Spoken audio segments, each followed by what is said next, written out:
Hello and welcome to my channel.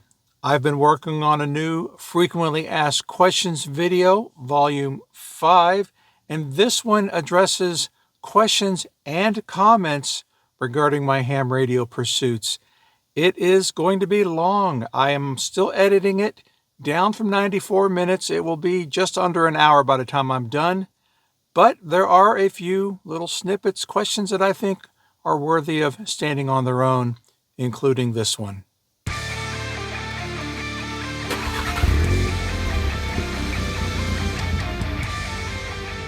Okay, more directly to ham radio, let's address the root form of a very frequent question. Why ham radio? First and foremost, it's a hobby. I'm not going to delude myself into trying to convince you that I'm some sort of superhero with my radio, just waiting to pounce into action when something goes wrong in the world. But on the other hand, hams are eager to help, be it some sort of natural disaster response, earthquakes, hurricanes, tornadoes, power outages, just things that happen that knock out infrastructure. It happens. Sure, I can hear you already. Cell towers have backup power. Emergency operations centers have backup power, but it doesn't always work. Think of some of these natural disasters in even recent history. You've got Hurricane Maria down in Puerto Rico, Superstorm Sandy, the blackout in New England. I can't remember what caused that. I want to say it was some sort of mess up downtown.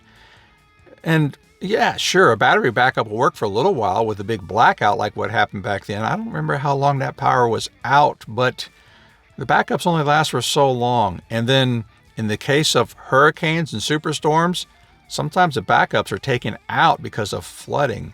And so you've got ham radio operators who will pack their stuff up and go into an area to help out. That's just what some do. I'm not going to say I do it, but that's what some do.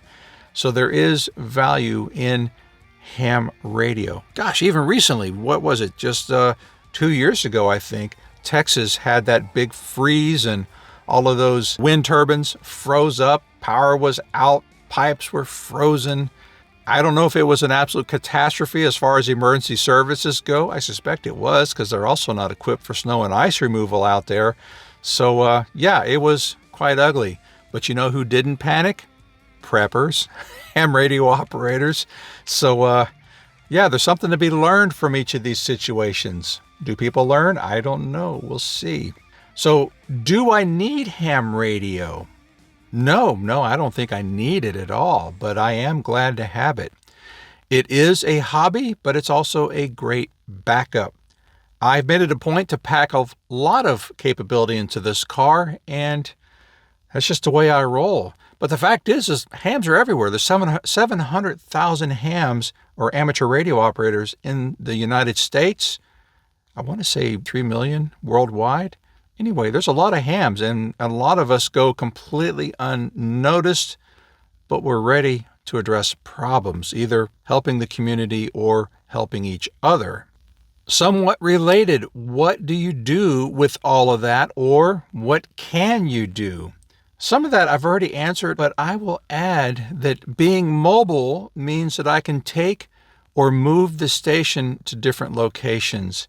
In fact, if for some reason we need to evacuate, I live in a hurricane-prone area, I don't have to disassemble my ham station and put the most expensive pieces in a box and leave the rest behind because I don't have room to evacuate with it all. Everything I have is already here, so I just pick up and go. I can leave in an instant. And so my level of preparation is up pretty good. And again, I'm in a hurricane-prone area, so I think, or I hope, that most of the other residents around me, they have an evacuation plan. Part of my plan is already built into the car. So I've got the amateur radio, computer networking stuff. I've got a refrigerator behind me. I've got household power right here. And, I can't remember what else is in here, but I am ready to go. I have trauma kits and all sorts of stuff. And that's just in the car full time. And then, of course, once I'm evacuating, I'm going to put even more in the car or in a trailer. So evacuation is not that difficult for me. Let's see, what else can I do with the car? I do some community events, say supporting a triathlon, a bike race, or a marathon.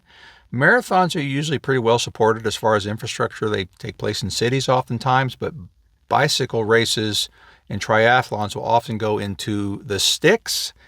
And where some of ours run, they go into places where even cell phone coverage is a little sparse, much less repeater coverage. And so what I will do, this station is often chosen to go to one of the more remote places along the course, and a handheld transceiver, because a lot of volunteers are on foot and they've got their little HT in their hand, they can't reach the repeater.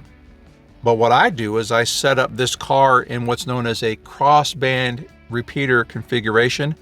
I run up an extended mast with a Yagi at the top, point the Yagi right at the repeater that you can't hit even from the mobile station with the antenna right here, but up in the air with a Yagi, I can hit it. And then I walk around on foot with my HT set to 100 milliwatts, and I let the car do all the heavy lifting at 50 watts, crossband repeat. It's a pretty awesome setup. So that's what I like to do so far with the car. I could move on into different things. I do rove in some of these bicycle events if they're really vast, but its most useful function can be as a crossband repeater, and I really like that kind of flexibility. Feel free to ask questions if you have them. As always, I appreciate you being here, and I will see you next time. Take care.